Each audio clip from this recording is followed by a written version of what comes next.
Hai, Assalamualaikum. Selamat datang ke Zul Channel. Okey, hari ni saya nak tunjukkan cara nak gunakan cruise ni.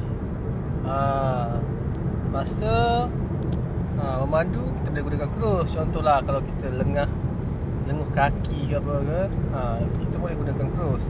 Cara nak guna senang je.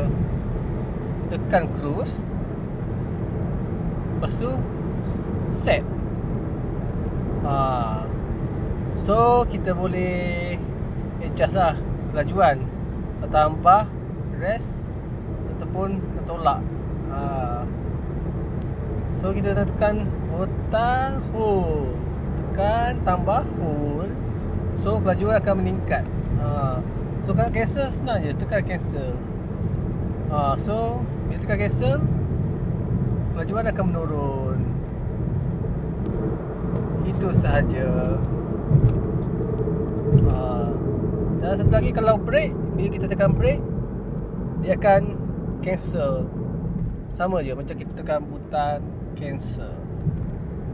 Okey, itu sahaja. Selamat memandu.